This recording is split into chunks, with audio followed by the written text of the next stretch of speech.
सखिया कि आजो मिथिला नगरिया निहाल सखिया कि चारों दुल्हा में अरे बड़का कमाल सखिया। आइए मीठी मीठी तालियों के साथ बड़े भाव से मिलते हुए गाएंगे।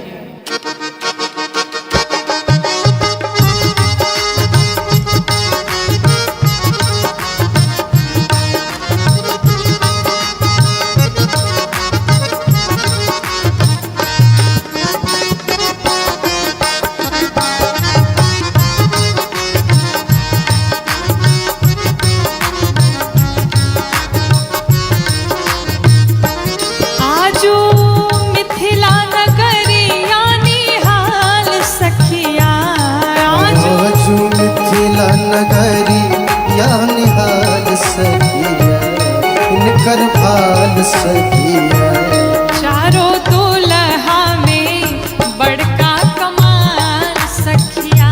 चारों दुल्हा में बड़का कमाल सखिया।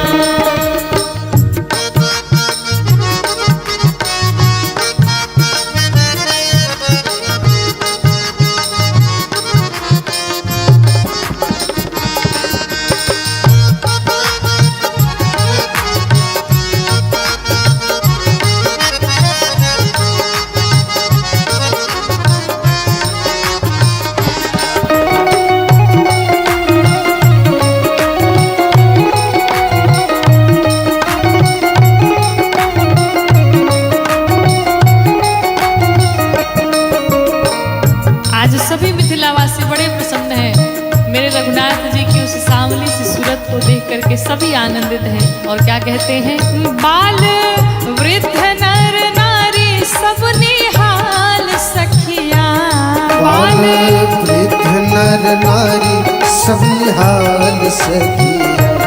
अरे निहाल सखिया चारों दुल्हा में बड़का कमाल सखिया। चारों दुल्हा में बड़का कमाल सखिया।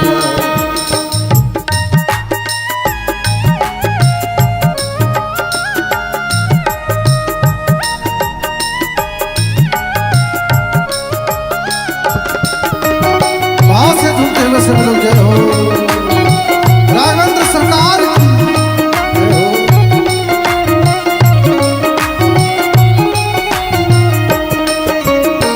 सखियां कहती हैं आपस में वार्ता करती हैं क्या, जिकर लागे जोगी मुनि जप तप कैलन। मुनि जप तप कैलन से ही हमरा मिथिला में पाहुन बनी गईलन। मिथिला में पाहुन बनकर कैलन। और आज हम सभी मिलकर के क्या करेंगे, आजू लोढ़ा से सिकाई इनकर गाल सखिया। आजू लोढ़ा से सिकाई इनकर गाल सखिया। अरे रे गाल सखिया। कि अरे रे गाल सखिया। ऐसे नहीं, सभी पूरे पूरे हाथों को उठाते हुए गाते हुए मीठी मीठी तालियों के साथ गाएंगे क्या, त चारों दुल्हा में बड़का कमाल सखिया। चारों दुल्हा में बड़का कमाल सखिया। चारों दुल्हा में बड़का कमाल सखिया। चारों दुल्हा में बड़का कमाल सखिया। चारों दुल्हा में बड़का कमाल सखिया। बोलो राघवेंद्र सरकार की, श्री किशोरी मैया की।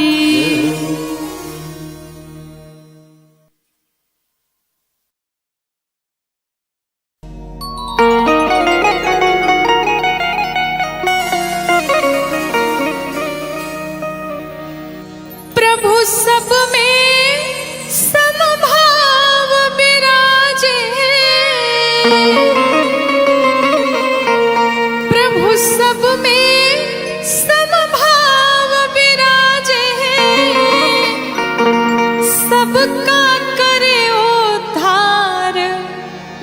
बरस रही प्रभु की कृपा अपार, बरस रही प्रभु की कृपा अपार, बरस रही प्रभु की कृपा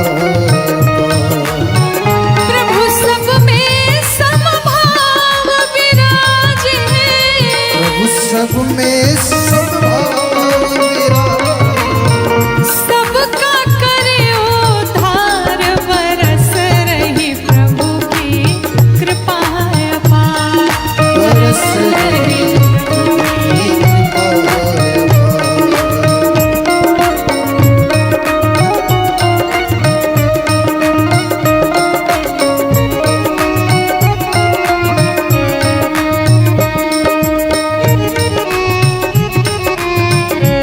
बड़े भाव से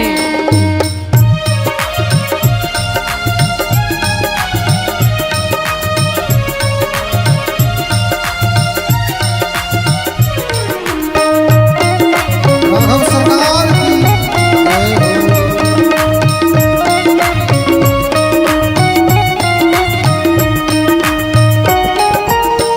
कान मिले सत्संग सुनन को, नैन मिले हरि दर्श करन को, कान मिले सत्संग सुनन को, नैन मिले हरि तरस करन को। कान मिले सत्संग सुनन को, हरि तरस करन को। हाथ मिले सेवा करके नर, मिले सेवा करके नर, हाथ मिले सेवा करके नर, हाथ मिले सेवा करके नर। मानव जन्म सुधार, बरस रही प्रभु की कृपा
अमृत है हर नाम जगत में,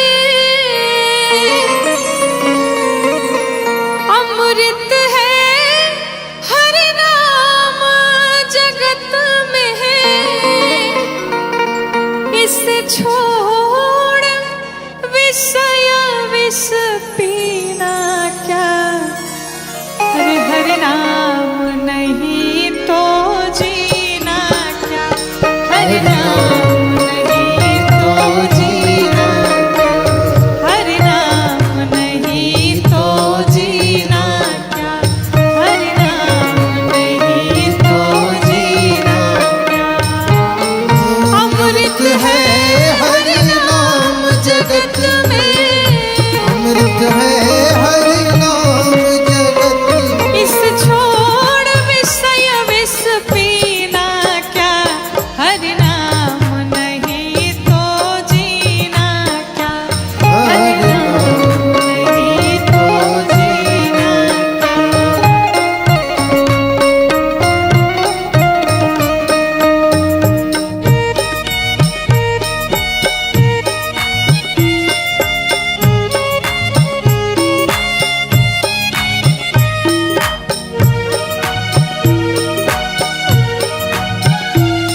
भाव से झूठे हुए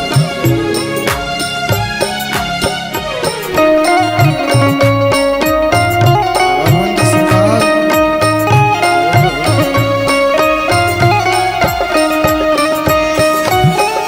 काल सदा अपने रस डोले, ना जाने कब सिर चढ़ बोले। एक काल सदा अपने रस डोले,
भज के, हे हो रघुनायक भज के, रघुनायक भज के, हे हो रघुनायक भज के, हे हो रघुनायक भज के, आहो रघुनायक भज के, रघुनायक भज के, आहा रघुनायक भज के, हो जरा नायक पूजे लायक, हर रघुनायक भज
जीवन क्षणभंगुर है, इस जीवन का कोई भरोसा नहीं। इसलिए कहते हैं कि क्षणभंगुर जीवन की कलिका, कल प्रात को जान खिले ना खिले। मलयाचल की सुच शीतल मंद,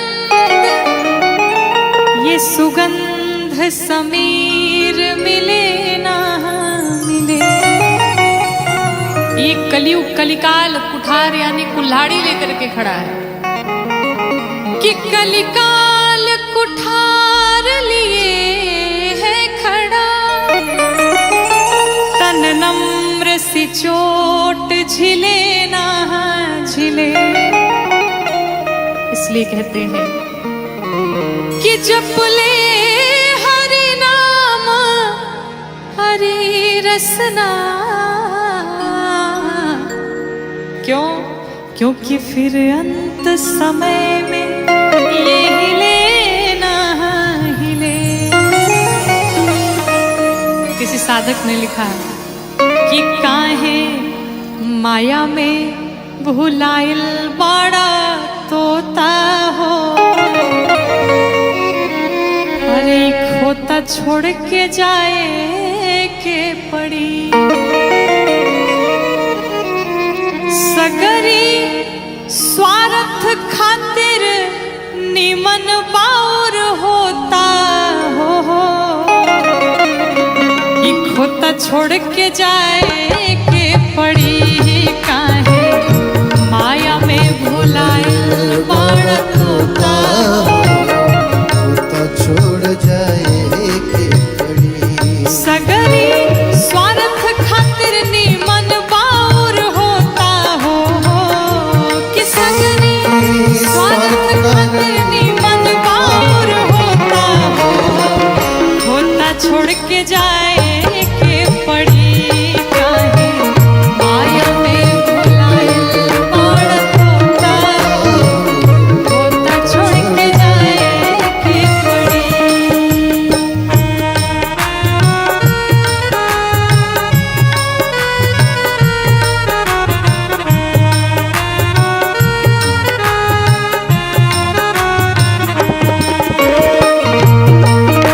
राघवेंद्र सरकार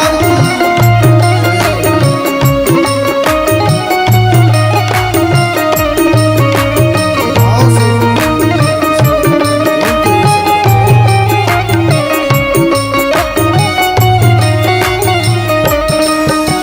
चाहे आप जितना भी धन कमा लीजिए, साधक कहता है लाख करोड़ धन तू कमैबा।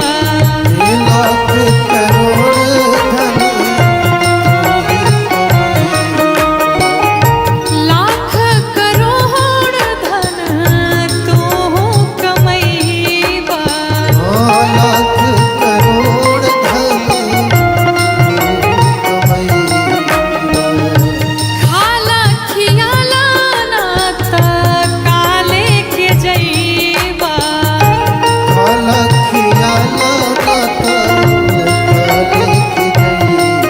हाँ खाला खियाला ना त काले के जइबा।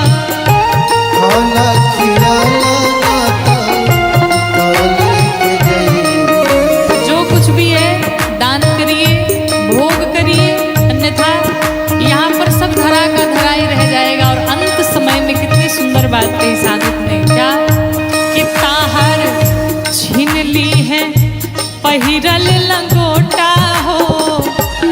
ताहर छीन ली है पहिरल लंगोटा हो।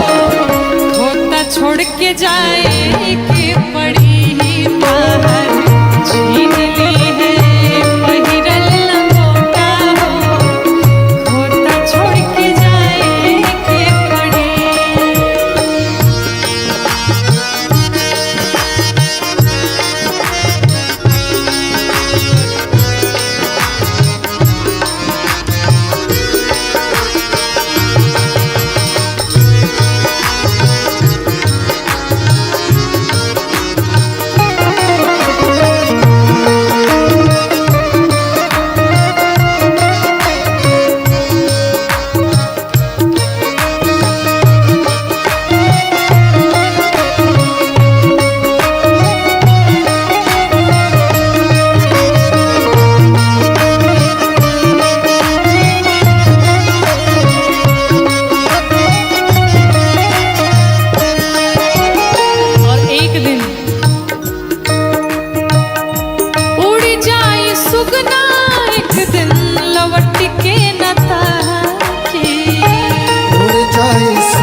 के चाहे हर जोता